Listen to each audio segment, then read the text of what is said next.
Let me paint you a picture and see if it hits home. There's this couple, both working regular jobs. She works at a bank, making $62,000 a year. He's fixing computers for a company, pulling in $71,000.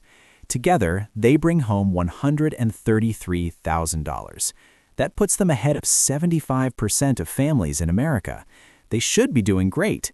They should be stacking money, filling up their retirement savings, going on beach trips, sleeping easy at night. But they're not. They're worried about money, constantly. They're barely scraping by each month. They've got maybe enough saved to last 2 months if something goes wrong, and that's pushing it. Last month, when their washing machine broke, they had to swipe a credit card. Both of them work 40 hours a week, sometimes more. They come home wiped out. They barely catch each other during weekdays, just a couple tired hours before bed. And here's the wild part. They've done everything society told them to do. They finished college, they got decent jobs, they got married, they pooled their money together, they bought a home in a neighborhood with okay schools, they followed the playbook perfectly. So why does it feel like they're sinking? Why does a family bringing in over $130,000 feel so shaky financially? If you've ever stared at your combined paychecks and thought, we make way too much to feel this poor, this explanation is going to make everything make sense. If you and your partner are both grinding away and you can't understand why it still feels like there's never enough money, hit that subscribe button and give this a thumbs up if this clears things up for you. Here's the deal. We've been told that 2 paychecks are better than 1. It sounds like simple math, right? If one person earning $50,000 can take care of a family, then 2 people, each earning $50,000, should be able to handle that same family and have an extra $50,000 sitting around for savings, investments, and growing wealth. That's just adding, plain and simple. Except that's not how it played out. What really happened is one of the biggest money tricks in modern America, and barely anyone discusses it. This problem is called the 2-income trap, and it was discovered by Elizabeth Warren. Yes, that Elizabeth Warren, back in 2003 when she was teaching bankruptcy law at Harvard, way before she became a politician. She and her daughter, Amelia Warren Tayaji, wrote a whole book about this after looking at over 2,000 families who had gone broke and filed for bankruptcy. And what they discovered was genuinely mind-blowing. Having 2 paychecks didn't make families more stable with money, it made them shakier. It made them more likely to go broke, not less. Families where both parents worked were actually more likely to file for bankruptcy than families with one working parent. Let that land for a second. Working twice as hard, bringing home 2 paychecks, doing everything the modern world told you to do, and you end up more likely to lose it all. That's not about being bad with money. That's a system designed to trap you, and you're probably standing right in the middle of it. Let me take you back to 1970 for a minute, because knowing the history is key to understanding the trap. In 1970, about 43% of women had jobs outside the home. The typical middle-class family had one main earner, usually the dad, and one parent at home, usually the mom, running the household. And here's what most folks miss. That one paycheck was sufficient, not just barely getting by, actually sufficient. According to government records and work statistics, a regular family with one income in 1970 could buy a regular-priced house, paying about 25% of what they earned on housing. They could send their kids to public schools that had enough money no matter what neighborhood they lived in. They could pay for basic doctor visits, own a car, buy groceries, and still have money left for savings in the occasional family trip. They had wiggle room, they had breathing space, and most importantly, they had a backup. If things went sideways, if the working parent got sick or lost their job, the stay-at-home parent could go find work. That second possible paycheck was like insurance, an emergency backup that could be turned on if life got rough. Now, jump to today. About 57% of women work outside the home, and it's even higher for married moms specifically. The 2-paycheck household has become normal, not unusual. In over 60% of married couples with kids, both parents have jobs. We've basically turned on the emergency backup as the everyday way of living. And here's where it gets really crazy. According to work statistics from the government, the middle family income in 2023 was about $74,000. When you account for inflation, that's noticeably higher than the middle family income in 1970. We're earning more money than our parents and grandparents did. But check out what happened to costs. Middle home prices in 1970, adjusted for inflation, were around $200,000 in today's dollars. The middle home price in 2023, over $400,000. Housing costs have literally doubled compared to inflation. Healthcare spending per family has jumped by over 600% since 1970. Daycare for kids, which barely existed as a big expense in the one-income days because someone was home, now costs the average American family over $11,000 per kid per year. And that's the average. In expensive cities, you're looking at $20,000 to $30,000 per kid every year. College costs have shot up over 1,200% since 1980. The must-pay costs of being a middle-class family have exploded, while paychecks have just inched up. And all that extra money from the second worker got swallowed up, every single penny of it. The two-paycheck family doesn't have double the financial safety of the one-paycheck family from 1970. They have less, because their must-pay costs expanded to eat up both paychecks, and they burned their backup plan just to cover basic expenses. Now, you might be thinking, Bobby, this doesn't describe me. We're careful with our money. We didn't let our spending spiral out of control when we added the second paycheck. And look, maybe you're different, but let me walk you through the actual numbers of what happens to that second paycheck, and I want you to be real with yourself about whether this describes your situation. Let's say one partner earns $70,000 and the other earns $50,000. That's $120,000 together, which sounds like a lot. Let's focus on what happens to that $50,000 second paycheck. First, there are taxes. Because of how tax brackets work, that second paycheck gets taxed harder than if it were the only income. The first $70,000 gets taxed at lower rates, but that extra $50,000 comes in at the top. Depending on where you live, the actual tax on the second income could be 30 to 35% or more when you add federal tax, state tax, and Social Security taxes. So that $50,000 immediately becomes something like $32,000 to $35,000 in real money you take home. But hold on, there's more. If you have kids, you need daycare. The average cost of daycare in America is about $15,000 per year per kid. Got 2 kids? That's $30,000. You haven't even walked out your front door yet, and your $50,000 paycheck is now worth maybe $5,000. And we're not finished. 2 working parents means 2 drives to work. The average American's commute costs about $5,000 per year in gas, car wear and tear, and the car losing value. That's if you're driving yourself. If you're paying for downtown parking, add another $2,000 to $3,000. If you need a second car that you wouldn't need otherwise, add the monthly car payment, insurance, and registration. Call it $8,000 total for the second person's driving costs. Your $50,000 is now in the negative. But let's keep adding, because it gets worse. 2 exhausted working parents means less time and energy for cooking, cleaning, fixing things around the house, and all the jobs that a stay-at-home parent might handle. Research shows that 2-paycheck families spend way more on convenience and ready-made food. They're more likely to hire people to clean the house, order food delivery, pay someone to mow the lawn, buy pre-made dinners, and eat at restaurants more often because nobody has energy to cook after a 10-hour day, including the drive home. These exhaustion costs can easily add another $5,000 to $10,000 per year compared to a household where one person has time to handle home stuff. So let's total it up. That $50,000 second paycheck, minus $18,000 for taxes, minus $15,000 for daycare for 1 kid, minus $8,000 for driving costs, minus $7,000 for convenience and exhaustion spending, you're at $2,000.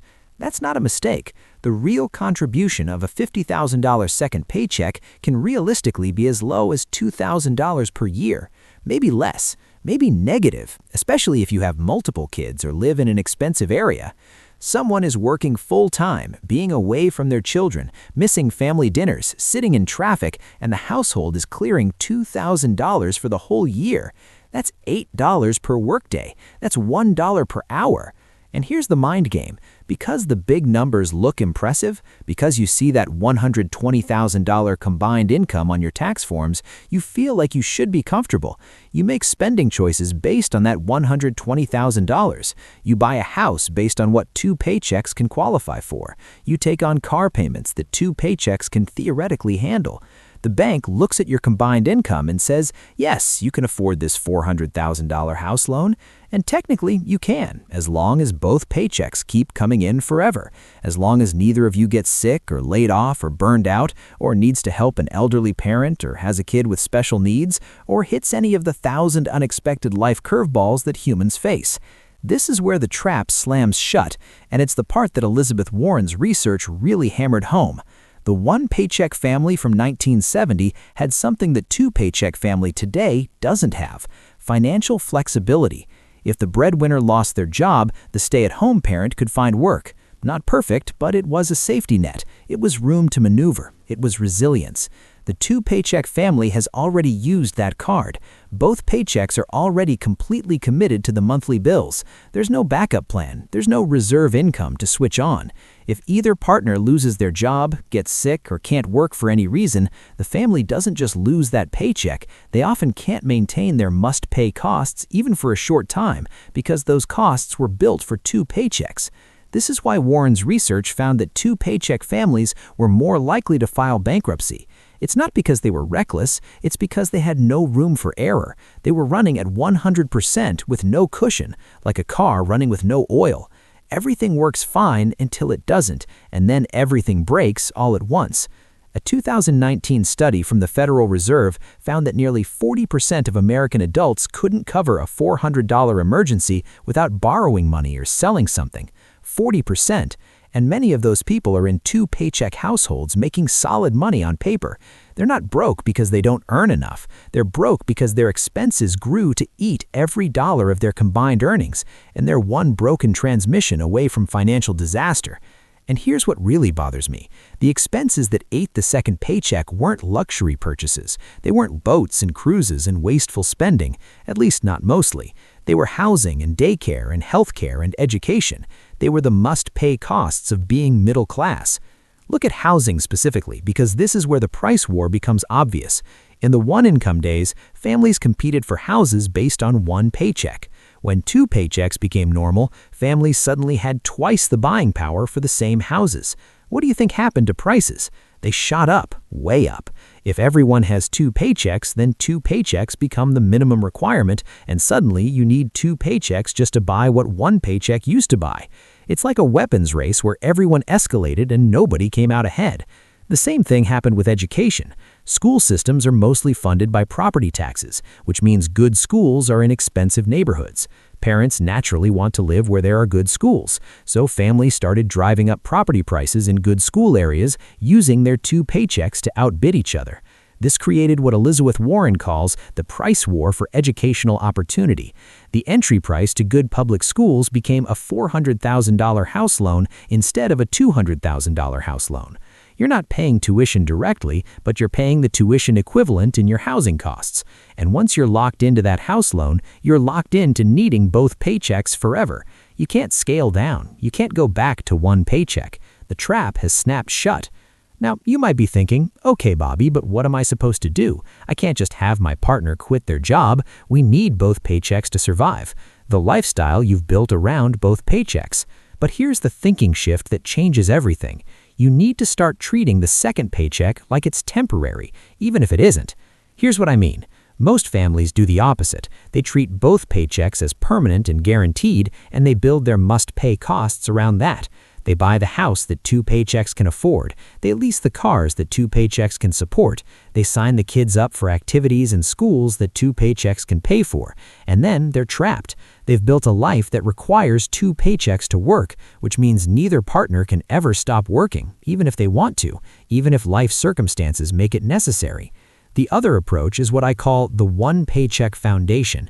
You arrange your must-pay costs, your non-negotiable monthly bills, so they can be covered by 1 paycheck alone. The second paycheck then becomes entirely optional spending, savings, investments, paying off debt, or yes, some lifestyle improvements. But the critical difference is that you could survive without it. You'd have to cut back, sure, life wouldn't be as comfortable, but you wouldn't lose the house, you wouldn't go bankrupt. You'd have the cushion that modern two-paycheck families have lost. Let me make this real. Say your household earns $130,000 combined, $75,000 and $55,000.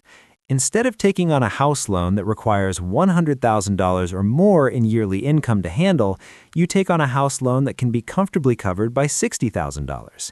Instead of having 2 car payments, you have 1 or none. You live in a neighborhood that's maybe slightly less fancy with schools that are good but not the best. You buy the house that one paycheck can afford and you save the difference. That second paycheck, or at least most of it, goes straight into building wealth. Emergency savings first, then retirement accounts, then regular investments. Every dollar you save is buying back choices. It's buying the flexibility to have one partner step back if needed, to take a career chance, to handle a health problem, to be there for aging parents, to actually have a choice. This requires sacrifice in the short term. It means driving past the nice houses you could technically qualify for.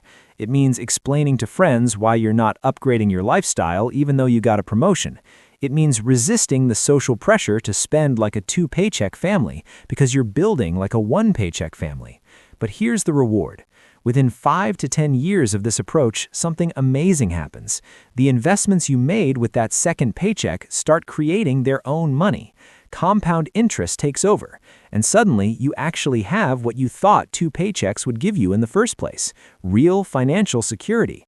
You're no longer 2 job losses away from disaster. You're building wealth instead of barely staying afloat. You can make choices based on what's best for your family rather than what's necessary to make the house payment. I want to leave you with one last thought because I think it reframes this whole conversation. The two-income trap isn't really about income. It's about flexibility. It's about cushion. It's about having choices. Our grandparents with one paycheck had something we've given up: the ability to handle a shock, to change course, to have one partner focus on raising kids or caring for family without the whole financial structure falling apart. We traded that flexibility for bigger houses and nicer cars and the look of success. But looking successful isn't wealth. Money flowing in isn't security, and 2 paychecks aren't better than 1 if both of them are already spent before they show up. The families who succeed financially in today's world aren't the ones who earn the most. They're the ones who've kept their flexibility, who've refused to let their expenses grow to eat their income, who've kept their backup plan in reserve instead of using it just to keep up with everyone else. You can earn your way out of a lot of problems, but you can't earn your way out of a trap you don't even realize you're in. Now you know. The question is what you're going to do about it. If this explanation helped you see your money situation differently, make sure to hit that like button and subscribe for more content that challenges how you think about money.